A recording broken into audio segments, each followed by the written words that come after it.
Happy New Year! Happy New Year! Hello everyone and welcome back in a new episode of our Minecraft series. It's a new year and it is the nice episode.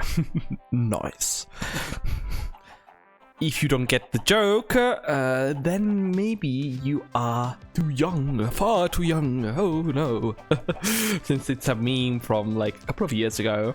So, in today's episode, we are going to be doing a bit of a cleanup of our signboard because I'm going to work on four different signs in one single episode.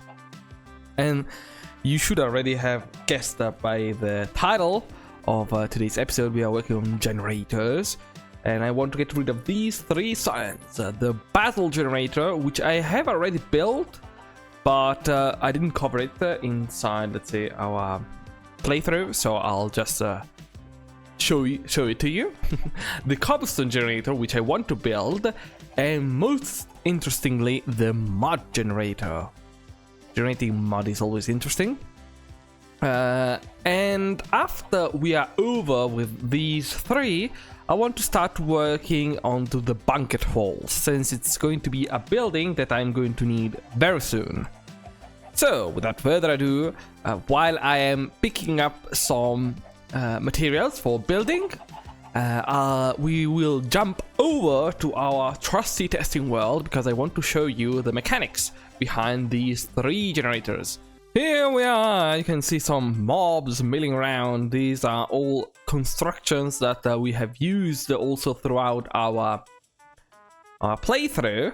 For example, you can see over there, there's the iron farm.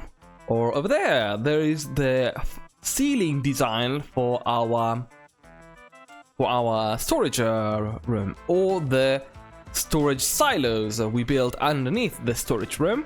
I already went ahead and plopped down what we are going to cover.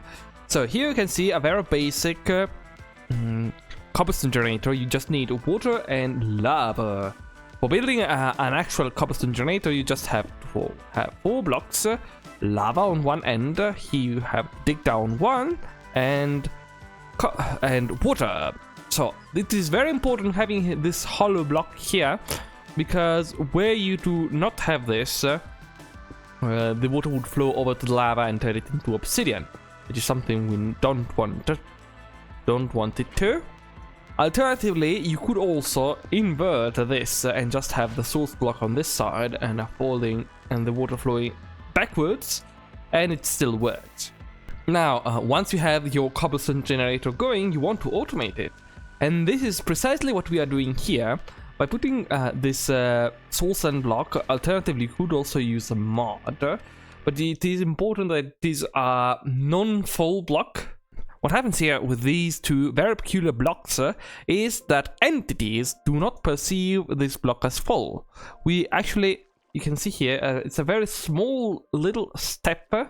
I believe that it is 1 pixel downwards, but that is enough for the block, for the hopper underneath to be able to capture any kind of blocks that gets dropped on top of it, reducing what just happened here, which is the cases of cobblestone popping off and falling inside the lava rather than being captured. You can see here that we already had some.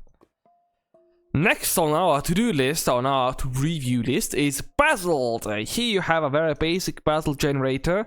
What you want to have is a block of soil underneath, and then on one side, well, on each side, a block of blue ice, and on the other hand, a block of lava.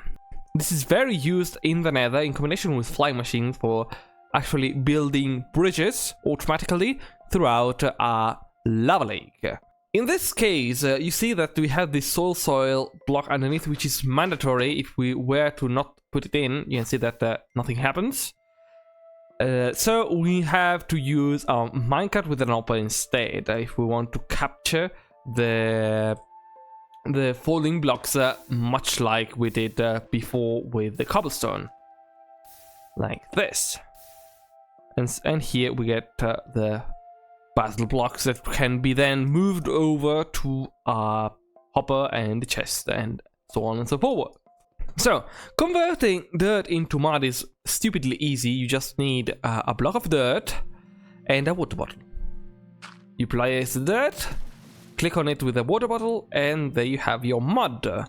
Very simple, very easy. The issue with this thing is that we cannot automate placing down dirt blocks. So what we can instead automate is the clicking of the water. Using a dispenser, we can dispense water onto the dirt block and then use a piston to move it out of the way and place another one ourselves, and so on and so forth. This is exactly what this little contraption does with these water bottles on top of here, and just a little redstone line that detects when there is a block in the way. So like this, and there we have a little strip of mud blocks that we can then go on proceeding to break. The issue with this very particular contraption is that sometimes, like this, the dirt does not get converted because the dispenser selects a empty glass bottle. So we have to siphon away the glass bottles and leave in just the full water bottles instead. And here comes into play this contraption instead, which is let's say an improved design of the previous concept. Very similar, but the very same, as a matter of fact. But the addition here is, well, obviously a hopper line for refilling the dispenser with full water bottles, and then a filter underneath that siphons away the empty glass bottles that then we can refill. So by placing dirt here, you can see that everything works nicely and everything gets moved out of the way. Here I've already laid down, let's say, the idea that I'm going to implement in my actual world, which is going to be this stupidly easy line of redstone, just a torch here and a line of redstone with a line of pistons, so that when we reach the end of the line, it gets moved away, and another one can come through, so on and so forth. So we slowly build a platform of mud blocks. You can see that this machine can also go very fast. The only issue is that the water bottles eventually will run out, you can see here. But once we have our nice platform of mud, we can proceed with an enchanted shovel to break them all away and have our beloved mud. Or we could use also TNT machine, but I don't like working with TNT all that much. So manual it is. Also because we are not going to use very much mud. Once you cook mud, you get these blocks, packed mud and mud bricks. These are very interesting blocks, especially in this specific case of a dirt path. They fit in very nicely. Now that you know the theory, we can move back to our actual game world and, well, actually review the basalt generator, add in our cobblestone generator and the mud generator. I actually went a little bit overboard for this last one. Coming in for a landing, and I already went ahead and plopped down our new generators. We start first with our cobblestone generator, as we did in our theory lecture.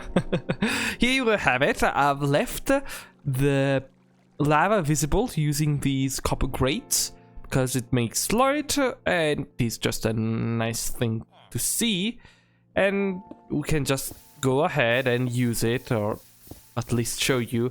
I did exactly what I told I would, well, exactly what I've shown you in our testing world, but on a strip rather than just one block, so we can stay here and keep farming cobblestone. Very good. Next comes the basalt generator, which is the oldest one. It's been here for a couple of episodes already. And it is the very same thing that I did with the cobblestone generator, but for basalt instead. So we have the...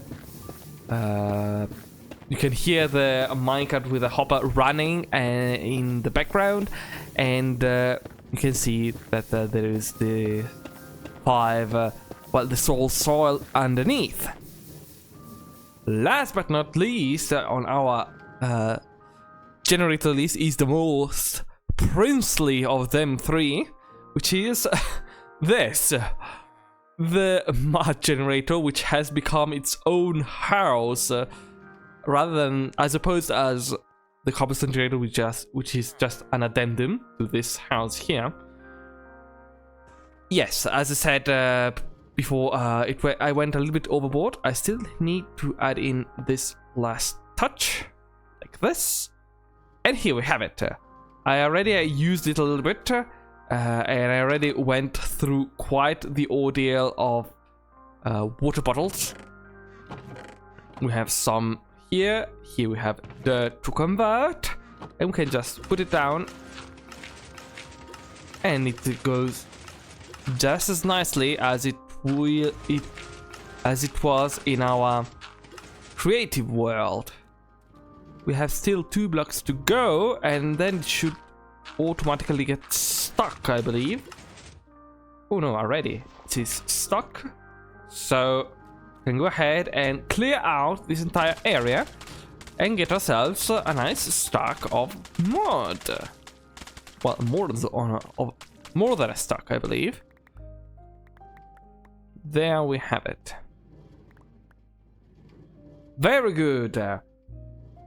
We have now access to mud, and I've already shown you a little bit, but here we have the loading station for water bottles.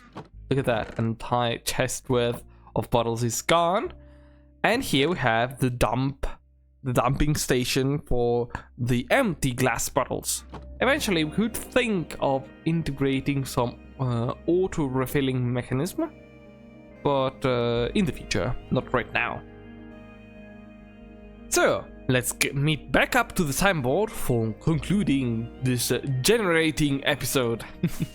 So here we are in front of our signboard. In today's episode, as I said already at the beginning, we can get rid of these 3, and you have not seen it, but I've actually started working on the banquet hall over there behind our greenhouses.